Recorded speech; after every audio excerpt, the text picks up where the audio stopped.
여러분 지난주 많이 더웠죠? 이 더위에 일터에서 또 이런저런 모양으로 많은 땀과 수고한 줄을 믿습니다. 여러분 저는 지난 주일에 인생 꼬임의 법칙이라고 해서 우리 인생에 방관하고 묵인해 두고 있는 창문 하나, 깨어진 삶의 영역 하나가 하나로 머물러 있지 않고 그것이 계속해서 우리의 삶의 전 영역에 영향을 미친다라고 말씀드렸습니다. 또한 우리에게 찾아온 삶의 기회는 그저 하나의 기회로만 머물러 있지 않고 마태복음 효과라고 누군가 얘기한 것처럼 계속해서 또 다른 기회들을 우리가 모르는 사이에 가져다 줄 수 있다라고 말씀을 드렸습니다. 따라서 우리가 인생을 통해 성공하기를 원한다면 우리 삶의 깨어진 삶의 유리창과 같은 영역들을 빨리 보수하고 또 우리에게 주어진 삶의 기회들을 적극적으로 선용할 때 우리 삶에 참 성숙과 또 성공의 귀한 기회들이 주어지리라 생각합니다. 여러분 그렇다면 오늘 질문을 드리고 싶어요. 인생의 참된 성공이 무엇입니까? 그리스도인들에게는 성공이 과연 어떤 의미입니까? 여러분 성공을 통해서 얻고자 하는 것이 무엇이죠? 나는 성공하기 싫습니다 하는 분 있으세요? 나는 성공하기 싫습니다. 여러분 다 성공하기를 원하시죠? 그렇다면 이 성공을 통해서 얻고자 하는 것이 무엇입니까? 솔직하게 성공을 통해서 여러분이 얻고자 하는 것, 돈? 그럼 돈을 통해서 얻고자 하는 게 무엇이죠? 우리 행복이라고 누가 얘기해 줬어요. 행복. 여러분 안정적인 연봉이 좋은 직장을 얻고 또 누가 보더라도 저놈 땡 잡았다 할 정도로 예쁜 아내를 얻고 또 토끼 같은 자식들을 얻고 또 남들이 부러워할 만한 높은 위치에 올라가고 또 존경받는 어떤 자리에 오르고 명예를 얻는 것, 이 모든 것을 통해서 우리가 기대하고 원하는 바가 있다면 그것을 한 단어로 요약하자면 행복이라고 말씀드릴 수 있을 것 같습니다. 그래서 영국의 유명한 수학자이자 철학자인 버틀란트 러셀은 행복의 정복이라는 책을 썼어요. 어떻게 하면 우리가 행복을 정복할 수 있을 것인가? 여러분 이 행복이야말로 인간이 반드시 정복해야 되고 또 정복할 수 있는 영역인 것처럼 많은 사람들에게 여겨지고 있습니다. 그리고 이 행복을 정복하기 위해서는 뭔가 특별한 노하우가 있어야 할 것 같고 또 행복해 보이는 사람에게 찾아가서 그 비결을 물어야 할 것 같은 생각이 우리에게 듭니다. 우리 대한민국 헌법도 행복에 대해서 이것이 국민의 기본권임을 아주 명백하게 선언해 주고 있는데요. 대한민국 헌법 10조에 따르면 이렇게 기록되어 있습니다. 모든 국민은 인간으로서의 존엄과 가치를 가지며 행복을 추구할 권리를 가진다. 국가는 개인이 가지는 불가침의 기본적 인권을 확인하고 이를 보장할 의무가 있다. 이 구절을 요약하면 행복 추구권이라 합니다. 모든 인간은 행복을 추구할 수 있는 불가침의 권한을 태어나면서부터 받고 있다라는 것이 이 권리가 말하고 있는 바지요. 그래서 이 행복 추구권을 해석할 때 국가는 개인이 가지는 행복 추구권은 고통이 없는 상태나 만족감을 느낄 수 있는 상태를 실현하는 권리로 정의된다고 그래요. 모든 사람이 고통이 없는 상태 또 만족감을 충만하게 누릴 수 있는 상태를 누리고 경험할 권리가 있다라는 것이 이 행복 추구권이 담고 있는 가치입니다. 여러분 그렇다면 그리스도인들에게 행복을 추구할 마땅한 권리가 있습니까? 모든 국민에게 행복을 추구할 권리가 있다면 저와 여러분인 그리스도인들에게도 행복을 추구할 권리가 있나요? 있습니까? 이 행복이야말로 그리스도인들의 사명이요 이 땅에 존재하는 목적이라고 그러면 할 수 있겠습니까? 저와 여러분에게 행복을 추구할 권리가 있어요. 그리고 이 행복 추구권은 자연권, 태어나면서부터 받은 권리이고 국가도 침범할 수 없는 어떤 기본권이라고 얘기합니다. 그러면 저와 여러분의 사명, 이 땅에 존재하는 목적이 이 행복을 추구하고 얻는 것일까요? 여러분 어떻게 생각하세요? 나는 이 땅에 존재하는 것이 행복을 정복하기 위해 존재한다. 이 말에 동의하십니까? 만약 여러분 우리가 이 말에 이런 식으로 쉽게 동의한다면 우리 그리스도인들이 경험하고 있는 숱한 고난과 질병과 또 우울증과 또 가족 안의 여러 비극들을 다 설명할 길이 없습니다. 왜 하나님께서 인간으로 하여금 행복하는 것이 하나님의 인간을 창조한 목적이고 우리가 이 땅에 살아갈 사명이라면 참 순전한 신앙을 갖고 있지만 여전히 많은 삶의 애환과 고통과 아픔과 슬픔을 간직한 채 하나님께 불려간 많은 신앙의 선배들의 삶을 우리는 설명할 수 없는 것이지요. 많은 은혜를 끼치는 찬송시를 작사한 분들 중에 윌리엄 쿠퍼라는 분이 있습니다. 이 윌리엄 쿠퍼는 평생 우울증을 앓고 이 우울증으로 하나님의 부름을 받았던 사람입니다. 여러분 참 좋은 신앙을 갖고 있지만 여러분 주위에 건강의 문제를 평생 동안 고생하는 분들을 있지요. 우리는 그분들의 삶을 다 이런 관점으로는 이해하고 해석할 수 없습니다. 얼마 전 제 대학 때 친구, 제가 너무나 사랑하고 참 좋아하는 친구의 소식을 듣게 되었습니다. 대학 때도 함께 늘 같은 과에서 이런저런 얘기를 하고 제가 군대에 있을 때도 제가 군대에 있던 바로 옆에 자취를 하면서 1년 동안 기독교 생활을 혼자 공부했던 친구이기 때문에 자주 만날 기회가 있었어요. 근데 이 친구가 어느 날 여자친구진 아니지만 여자친구가 될 수 있을 것 같은 사람을 친구들 모임에 데려왔습니다. 그리고 함께 맛있게 점심을 먹었어요.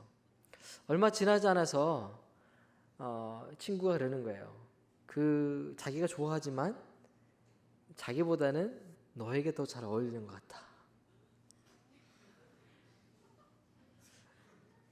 단적인 예지만 여러분, 그 친구는 항상 다른 사람을 배려하고 항상 다른 사람을 서포트하는 어떻게 보면 너무나 바보 같은 친구였어요. 제가 만나봤던 사람 중에 너무나 가장 바보 같아서 가장 예수님 같은 사람을 꼽자면 저는 이 친구를 꼽고 싶어요. 늘 언제든 찾아가면 제 삶의 깊은 얘기들을 나눌 수 있고 위로받을 수 있을 것 같은 친구가 바로 이 친구입니다. 근데 오랫동안 소식이 끊겼었는데 물론 어떻게 지내고 있는지는 듣고 있었죠. 이 친구도 사역자의 길로 강원도에서 목회하고 있는데요. 다른 친구를 통해서 이 친구의 소식을 듣게 됐는데 얼마 전에 폐암 말기 진단을 받았다는 것입니다. 그것도 1년간의 시한부 인생을 선고받았다고 해요. 이 친구가 그 교회 성도들에게 말씀을 전한 설교를 듣게 되었습니다. 욥기 말씀을 통해서 아무 이유 없이 숱한 고난과 고통, 환난 중에 하나님에 대해서 항변했던 그 욥의 생을 함께 성도들과 들여다보면서 욥의 그 항변이 얼마나 어리석은지 그리고 욥의 항변에 대한 하나님의 응답이 무엇인지를 그런 설교 가운데 차근차근히 풀어가고 있었습니다. 그가 했던 설교의 한 부분을 여러분과 나누고 싶은데요. 욥기 38장 1절과 3절에는 하나님을 향한 욥의 항변이 이렇게 기록되어 있습니다. 그때 주께서 욥에게 폭풍이 몰아치는 가운데 대답하셨다. 욥의 하나님에 대한 항변에 대한 하나님의 답변입니다. 내가 누구이기에 무지하고 헛된 말로 내 지혜를 의심하느냐. 이제 허리를 동이고 대장부답게 일어서서 묻는 말에 대답해 보아라.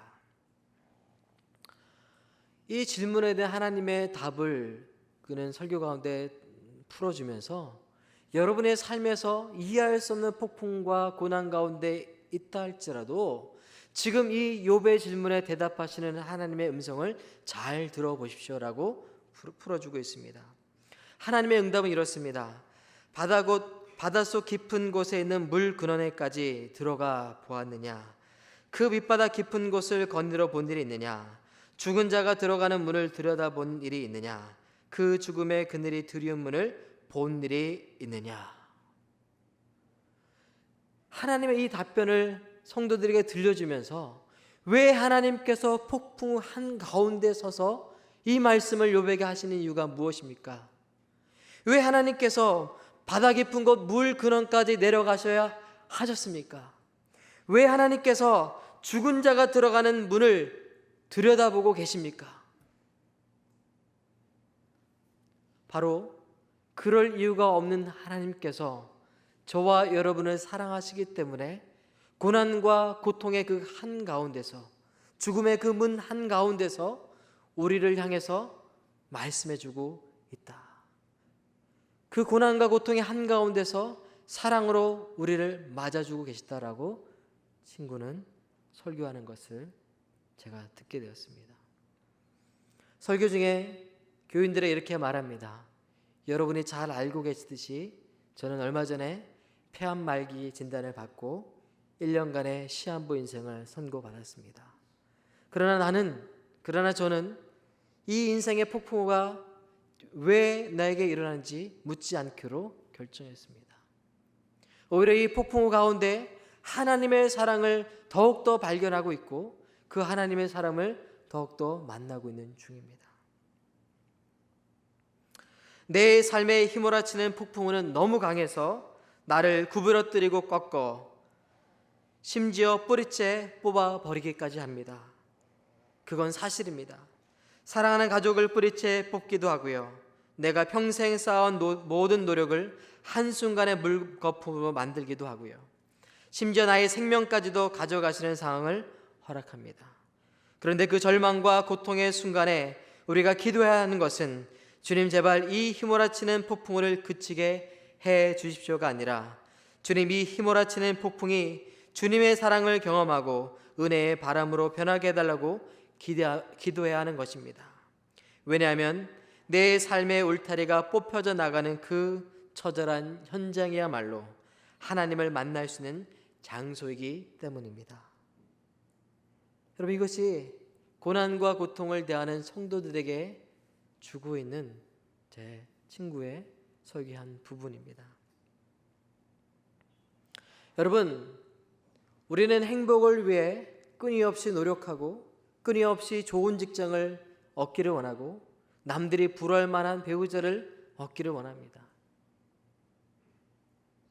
누가 물어보면 자랑할 수 있는 연봉을 제시해주고 싶어요. 누구나 알 만한 미국 메인스트림에 있는 기업에 들어가기를 원하는 것이 우리들의 마음입니다. 여러분, 그러나 우리 그리스도인들의 행복은 우리가 무엇을 더 많이 갖고 더 높은 지에 올라가 있는 것으로 우리의 행복이 결정되는 것이 아닙니다.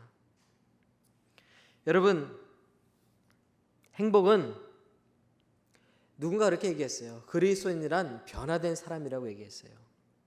그리고 우리의 삶에 나타난 말과 행동은 우리의 존재로부터 비롯된다는 말을 했습니다.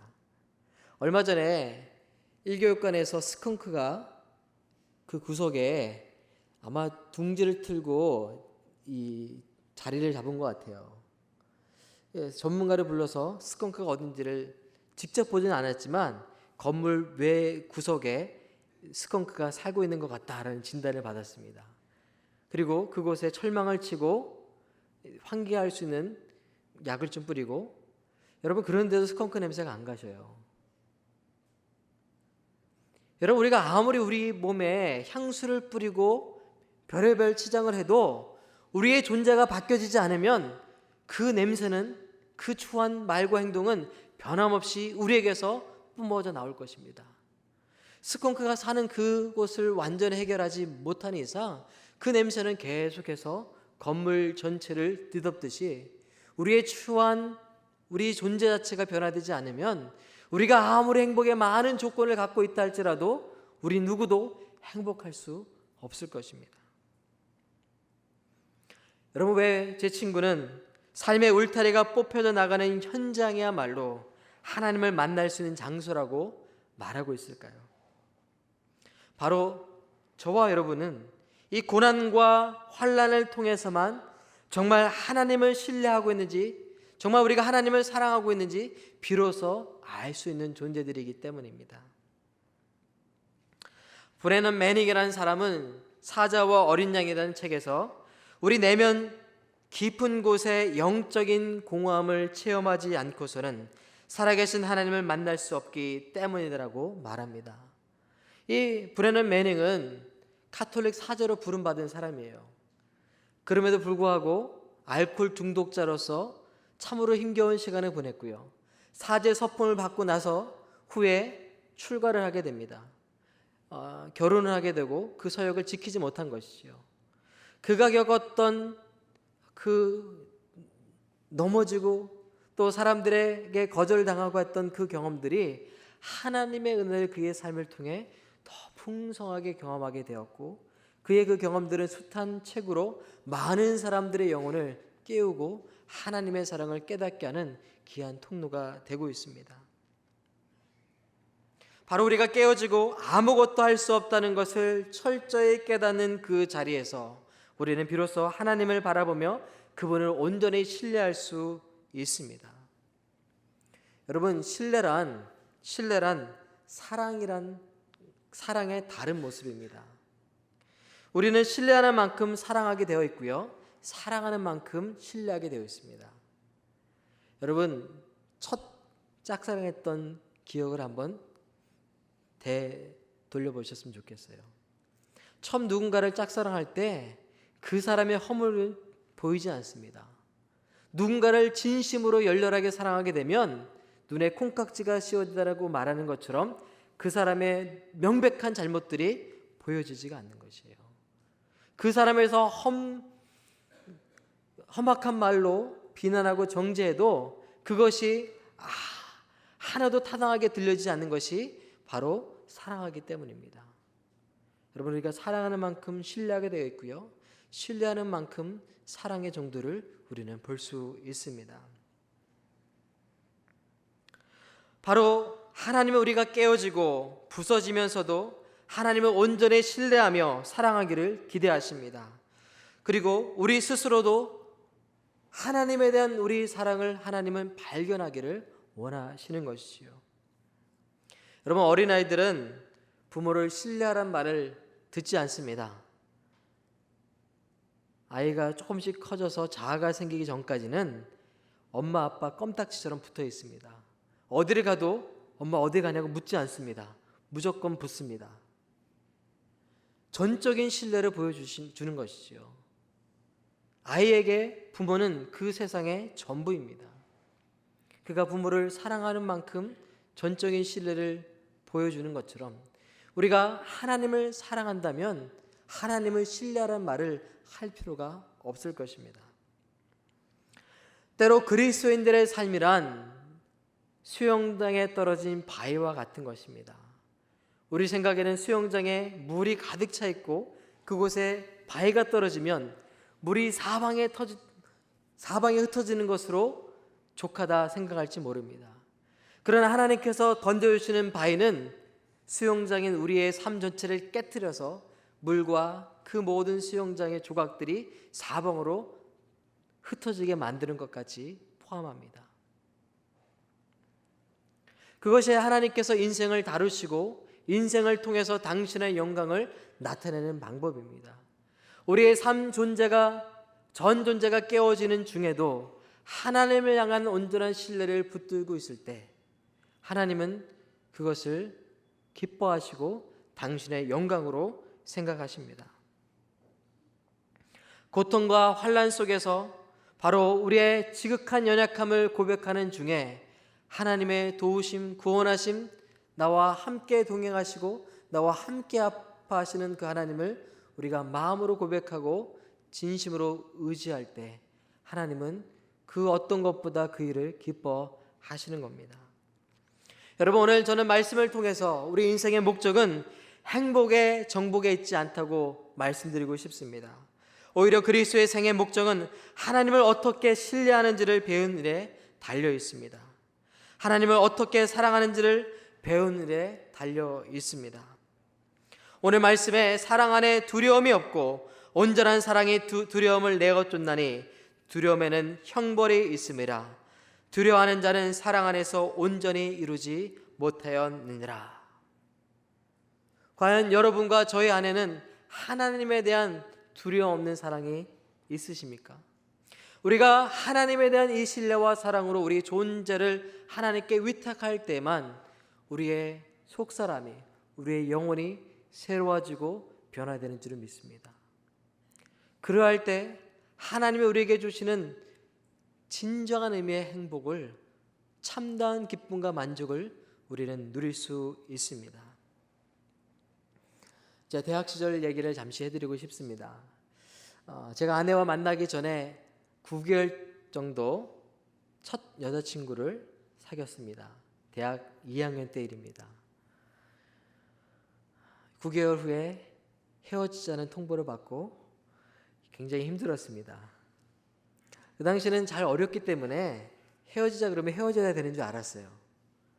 제가 지금의 저라면 그렇게 얘기하거나 말거나 잘 구슬려서 더 오래 사귀고 결혼까지 갈 수 있지 않았을까라는 생각을 해봅니다. 헤어지자 하니까 헤어져야 하는 줄만 알고 굉장히 힘들고 아픈 시간을 보냈습니다. 여러분, 그때 제가 저희 학교에는 큐티 시간이 있었어요. 아침에 말씀을 묵상하고 기도하는 시간이 있었는데요. 설교 말씀을 듣고 40분, 1시간 정도 아침마다 기도했는데요. 저희는 상한 마음을 하나님께 다 쏟아놓고 하나님이 저를 만져주시는 것을 그 기도 시간에 늘 충만히 경험했습니다. 제가 생각해도 제 인생에서 더 많은 소유를, 지금은 그때보다 더 많은 소유를 갖고 있죠. 사랑하는 아내도 생겼고 2딸도 있고 또 살 집도 있고 차도 있고, 비교할 수 없는, 학생 때와 비교할 수 없는 많은 것들이 저에게 주어져 있습니다. 그러나 하나님을 온전히 바라고 그 상함 중에, 연약함 중에 하나님이 위로하시는 그 손길을 충만히 경험하고 누렸던 그 행복은 비견할 데가 없을 정도로 복되고 아름다운 것이었습니다.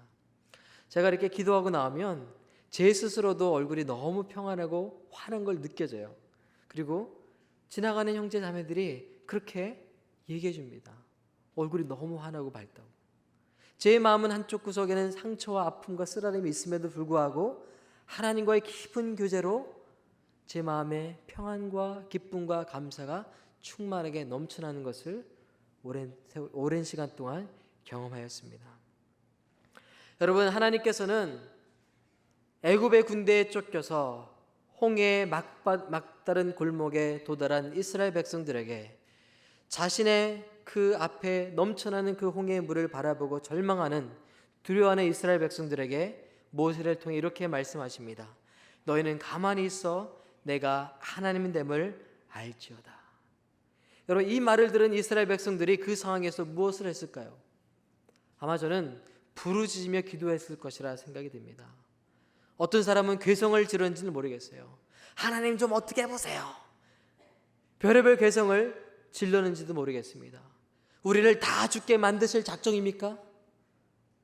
그러나 그 기도 속에서 그들은 아무것도 할 수 있는 것이 없었을 것입니다. 정말 말씀처럼 너희는 가만히 있어 내가 하나님됨을 아는 경험밖에는 할 것이 아무것도 없었습니다.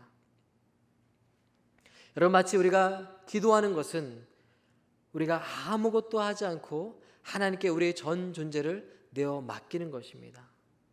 하나님을 신뢰하는 것을 배워가는 과정이 바로 기도이고요.